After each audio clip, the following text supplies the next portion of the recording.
प्रभु तेरी वाणी जीवन की रोटी,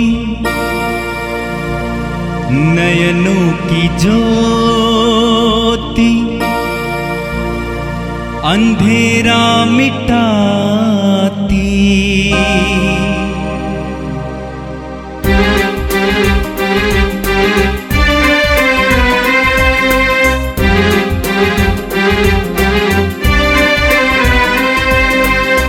प्रभु तेरी वाणी जीवन की रोटी, नयनों की ज्योति, अंधेरा मिटाती। प्रभु तेरी वाणी जीवन की रोटी, नयनों की ज्योति, अंधेरा मिटाती। वाणी वाणी वाणी वाणी वाणी पवित्र है, शाश्वत है, जीवन का मन्ना है। जून 15 सोमवार। पहला पाठ राजाओं का पहला ग्रंथ, अध्याय 21, पद संख्याएं 1 से 16। इजरायली नाबोत की एक दाकबारी थी जो समारिया के राजा अहाब के महल से लगी हुई थी। अहाब ने किसी दिन नाबोत से कहा, अपनी दाकबारी मुझे दे दो, मैं उसे सब्जी का बाग बनाना चाहता हूँ, क्योंकि वह मेरे महल से लगी हुई है। मैं उससे बदले में तुम्हें उसे अच्छी दाकबारी दे दूँगा, या यदि तुम चाहो तो मैं तुम्हें उसका मूल्य चुका दूँगा। किंतु नाबोत ने अहाब से कहा, ईश्वर यह ना होने दे कि मैं आपको अपने पुरखों की विरासत दे दूं। अहाब उदास और क्रोध होकर अपने घर चला गया, क्योंकि इजरायली नाबोत से उसे कहा था, मैंने तुम्हें अपने पुरखों की विरासत नहीं दूंगा। उसने अपने पलंग पर लेटकर मुंह फेर लिया और भोजन करने से इनकार कर दिया। उसकी पत्नी इजेबेल ने उसके पास आकर पूछा, आप क्यों उदास हैं और भोजन करना क्यों नहीं चाहते? उसने उत्तर दिया, मैंने इजरायली नाबोत से कहा, रुपया लेकर मुझे अपनी दाकबारी दो, या यदि तुम चाहो तो मैं उसके बदले तुमको एक अच्छी दाकबारी दे दूंगा। उसने उत्तर में कहा, मैं आपको अपनी दाकबारी नहीं दूंगा। इस पर उसकी पत्नी इजेबेल ने कहा, वाह, आप इस्राएल के कैसे राजा हैं?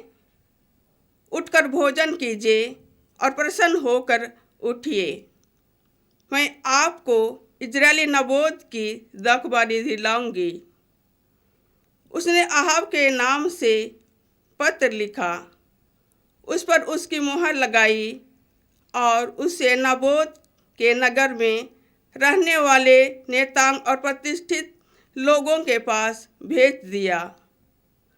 उसने पत्र में यह लिखा, उपवास घोषित करो और लोगों की सभा में नाबोत को प्रथम स्थान पर बैठाओ।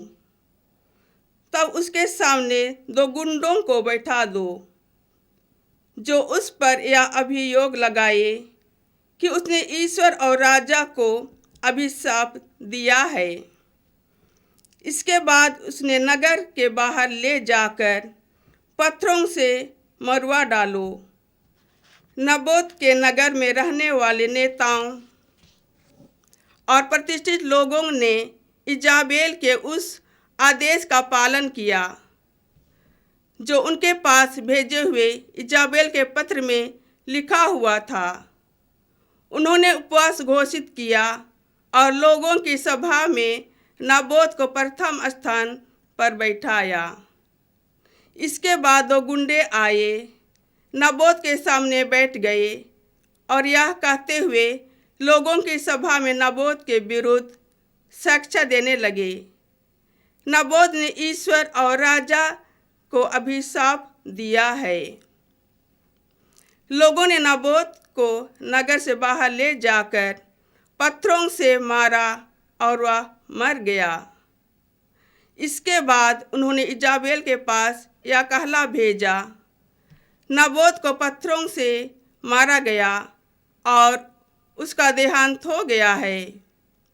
इजाबेल ने जो ही सुना कि नबोत पत्थरों से मार डाला गया है, वह अहाब से बोली, उठिए और इजरायली नबोत की दाखबारी को अपने अधिकार में कर लीजिए। जो नबोत दाम लेकर आपको अपनी दाखबारी नहीं देना चाहता था, अब वह जीवित नहीं रहा, वह मर चुका है। अहाब यह सुनकर कि नबोत मर चुका है, तुरंत ही इजरायली नबोत की दाखबारी को अपने अधिकार में करने के लिए चल पड़ा। यह प्रभु की वाणी है। भजन अनुवाक्या। हे प्रभु, मेरी प्रार्थना पर ध्यान दे। हे प्रभु, मेरी बात सुन, मेरी प्रार्थना पर ध्यान दे। मेरी दुहाई तेरे पास पहुँचे, मेरे राजा, मेरे ईश्वर। भजन अनुवाक्या। हे प्रभु, मेरी प्रार्थना पर ध्यान दे। तू ना तो बुराई से समझौता कर लेता और ना दुष्टों को शरण देता है। घमंडी तेरे सामने टिक नहीं पाते। भजन अनुवाक्या। हे प्रभु, मेरी प्रार्थना पर ध्यान दे। तू सभी कुकर्मियों को घृणा करता और सभी झूठ बोलने वालों का विनाश करता है। प्रभु कपटियों और हत्यारों का तिरस्कार करता है। भजन अनुवाक्या। हे प्रभु, मेरी प्रार्थना पर ध्यान दे। जय घोष। हालेलुया। तेरी शिक्षा मुझे ज्योति प्रदान करती है और मेरा पथ आलोकित कर देती है। हालेलुया। संत मत्ती के अनुसार पवित्र सुसमाचार, प्रभु की जय। अध्याय 5 वाक्य 38 से 42 तक। मैं तुमसे कहता हूं, दुष्ट का सामना नहीं करो।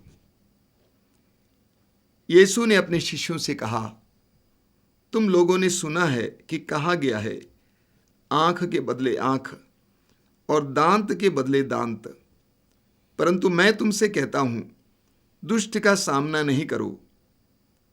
यदि कोई तुम्हारे दाहिने गाल पर थप्पड़ मारे तो दूसरा भी उसके सामने कर दो। यदि कोई मुकदमा लड़कर तुम्हारा कुर्ता लेना चाहे तो उसे अपनी चादर भी ले लेने दो। और यदि कोई तुम्हें आधा कोस बेगार ले जाए तो उसके साथ कोस भर चले जाओ। जो तुमसे मांगे उसे दे दो, और जो तुमसे उधार लेना चाहे तो उससे मुंह ना मोड़ो। यह प्रभु का दिव्य सुसमाचार है। क्रिस्त प्रभु की जय। मेरे प्रिय भाई और बहनों, मनुष्य स्वभाव से स्वार्थी है। स्तोत्रकार कहता है, स्तोत्र 51 उसके वाक्य 7 में, साम 51 वर्स 7, कि मैं तो अपने मां के गर्भ से अपराधी हूं, जन्म से पापी। हम प्रत्युत्पत्ति ग्रंथ के अध्याय 8 वाक्य 21 में, कि बचपन से ही मनुष्य की प्रवृत्ति बुराई की ओर है। निर्गमन ग्रंथ उसके अध्याय 32 वाक्य 22 में, एक्सोडस 32:22, कि मनुष्य का झुकाव पाप की ओर है। यह सच्चाई है कि हर मनुष्य के अंदर स्वार्थ बसा हुआ है, लेकिन जब स्वार्थ बढ़ जाता है तो वो लालच का रूप ले लेता है। जब वो लालच का रूप ले लेता है तो वो खतरनाक परिस्थिति होती है। प्रभु यीशु ने स्वयं कहा, लूकस के सुसमाचार के अध्याय 12 उसके वाक्य 15 में प्रभु ने कहा, सावधान रहो, हर प्रकार के लोभ से बचे रहो। सावधान रहो और हर प्रकार के लोभ से बचे रहो। मनुष्य के पास कितनी संपत्ति क्यों ना हो, उससे उसके प्राणों की रक्षा नहीं होती है। तो प्रभु ने कहा सावधान रहो, हर प्रकार के लोभ से बचे रहो। धन के लिए लोभ, यश नाम के लिए लोभ, पद के लिए, अधिकार के लिए, लोगों के लिए, हर लोभ से बचे रहो। क्यों? क्योंकि लोभ या लालच बहुत खतरनाक होती है। बाइबल में बहुत सारे उदाहरण हैं, लेकिन एक उदाहरण निकालिए। प्रभु यीशु के 12 मुख्य शिष्य प्रेरितों में से एक यूदस करयोती के अंदर धन के प्रति लोभ था, लालच थी।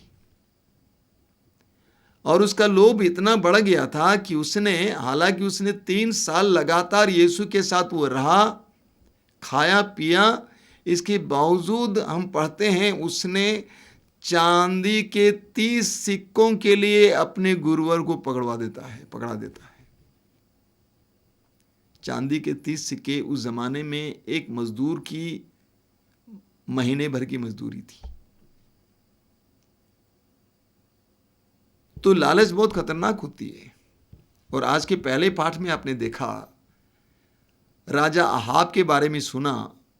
समारिया का राजा अहाब, उसके राजमहल के बगल में नाबोत नामक एक व्यक्ति की दाखबारी थी और उसके पुरखों की संपत्ति थी। लेकिन राजा अहाब के अंदर लालच आ गई कि मेरे महल से सटी ये जो दाखबारी है वो मैं ले लूँगा, इसको सब्जी का बगान बना दूंगा। जानते हैं दाखबारी का मतलब है अंगूर का बाग, अंगूर का बगान। बहुत कठिनाई से अंगूर के बगान को सजाया जाता, बनाया जाता है। लेकिन राजा के अंदर लालच आ जाती है। जरा सोचिए, राजा के पास किस चीज़ की कमी है, उसके अंदर लालच आ जाती है और सोचता है कि ये सबको निकाल कर हम इसको सब्जी का बगान बना देंगे। उसने नाबोत से कहा, नाबोत ने कहा कि महाराज ये तो मेरे पुरखों की संपत्ति है, इससे मेरा लगाव है, मैं कैसे आपके हाथ में दे देता हूँ। राजा दुखी हो गया, घर पे जाके लेटता है, खाना नहीं खाता है। रानी को पता चलता है तो रानी ने एक ऐसा विधा निकालती है जिसके द्वारा नाबोत की हत्या होती है, जिसके बारे में आज के पहले पाठ में आपने सुना।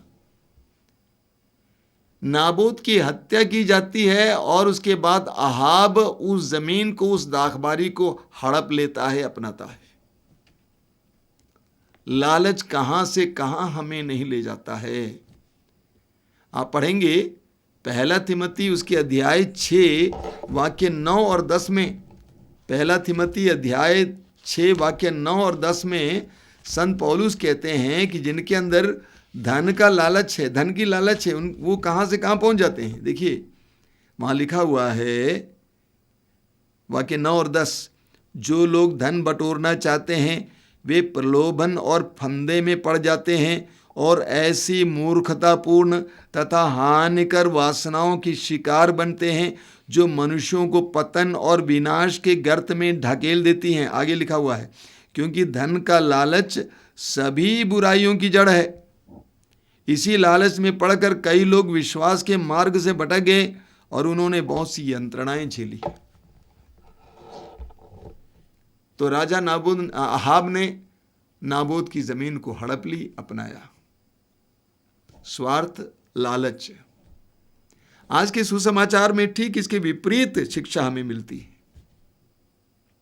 आज के सुसमाचार में प्रभु यीशु हमें बताते हैं दो देना एक दैविक गुण है, लेकिन स्वार्थ पशु स्वभाव है। जानवरों में स्वार्थ होता है, वे एक दूसरे के प्रति नहीं सोचते। स्वार्थ पशु स्वभाव है, लेकिन देना दैविक गुण है। ईश्वर ने हमें सब कुछ दिया है, क्या नहीं देता?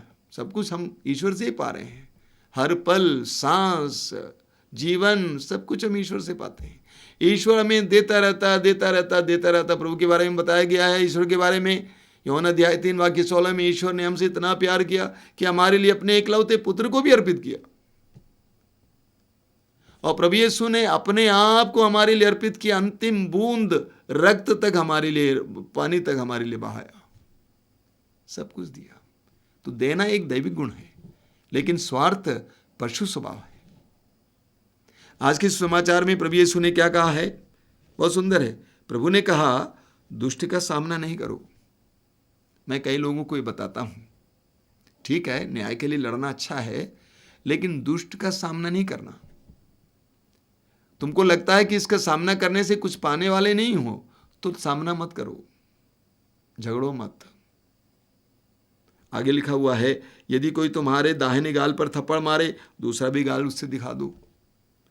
यदि कोई मुकदमा लड़कर तुम्हारा कुर्ता लेना चाहे, तो उसे अपनी चादर भी ले लेने दो। और यदि तुम्हें आधा कोस बेगार ले जाए, तो उसके साथ कोस भर चले जाओ। जो तुमसे मांगे उसे दे दो, और जो तुमसे उधार लेना चाहे उससे मुंह ना मोड़ो। तो प्रभु बोलते हैं दे दो, उसके लिए झगड़ो मत, दे दो। वचन में लिखा हुआ है, प्रवक्ता ग्रंथ उसके अध्याय 4 वाक्य 36 में लिखा हुआ है, book of Sirach chapter 4 verse 36, लेने के लिए अपना हाथ मत पसारो और देने के लिए अपने हाथ बंद मत करो। लेने के लिए अपना हाथ मत पसारो और देने के लिए अपने उसे बंद मत करो। तो हमारी आदत है बचपन से लेने की, लेकिन प्रभु बताते हैं दे दो। और मालूम जब आप देते हैं तो क्या होता है? लूकास का सुसमाचार उसके अध्याय 6 में लिखा हुआ है, लूकास अध्याय 6 वाक्य 38। लूकास का सुसमाचार अध्याय 6 वाक्य 38 में लिखा हुआ प्रभु यीशु क्या कहते हैं, बहुत सुंदर। प्रभु हमें सिखाते हैं दो, देने से क्या होता है। वाक्य 38 में लिखा हुआ है, दो और तुम्हें भी दिया जाएगा, दबा दबा कर, हिला हिला कर, भारी हुई, ऊपर उठी हुई पूरी की पूरी नाप तुम्हारी गोद में डाली जाएगी। क्योंकि जिस नाप से तुम नापते हो उसी से तुम्हारे लिए भी नापा जाएगा। देखिए कितना सुंदर वचन है। प्रभु कहते हैं दो और तुम्हें दिया जाएगा। कैसे दिया जाएगा? दबा दबा कर, हिला हिला कर तुम्हारी गोद में डाल दिया जाएगा। वही दे सकता है जो विश्वास करता है प्रभु पर। प्रभु यीशु आज सुसमाचार में कहते हैं दे दो, चिंता मत कर, तुम्हें मिल जाएगा, मैं दूंगा। अब जरा पलट कर सोचिए, पहले पाठ में आई, अगर नाबोद ने सोचा होता कि चलो राजा हमसे मांग रहे हैं, दे देते हैं, तो उसको अपने प्राण गंवाना नहीं पड़ता। उसने पाया क्या? कुछ नहीं पाया। प्रभु ने कहा दुष्ट का सामना मत करो, दे दो। अगर दे देता तो उसको प्रभु का बहुत सारा अनुग्रह प्राप्त हो जाता। हमारे जीवन में भी कभी कभी ऐसी परिस्थितियां आती हैं जब हमें देना पड़ता है, जो हमारे लिए दुखदाई होता है। दीजिए दीजिए, प्रभु पर विश्वास करके देना।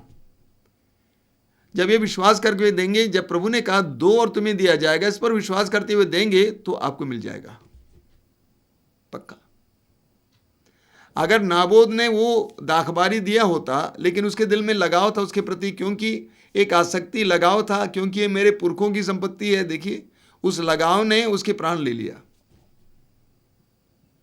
अगर दे देते, चलो जाने दो, राजा मांग रहा है, दे देता, तो चैन की जिंदगी जीता अपने परिवार के साथ।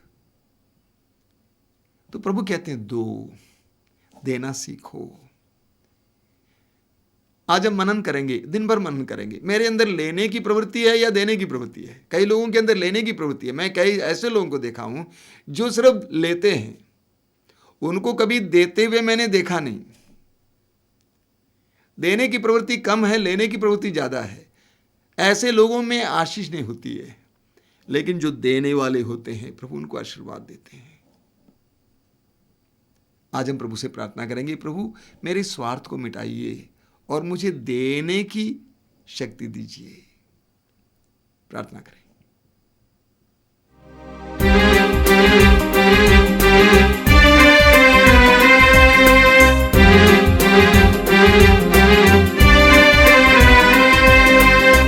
प्रभु तेरी वाणी जीवन की रोटी, नयनों की ज्योति अंधेरा मिटाती। प्रभु तेरी वाणी जीवन की रोटी, नयनों की ज्योति अंधेरा मिटाती। वाणी वाणी वाणी वाणी वाणी पवित्र है, शाश्वत है, जीवन का मन्ना है।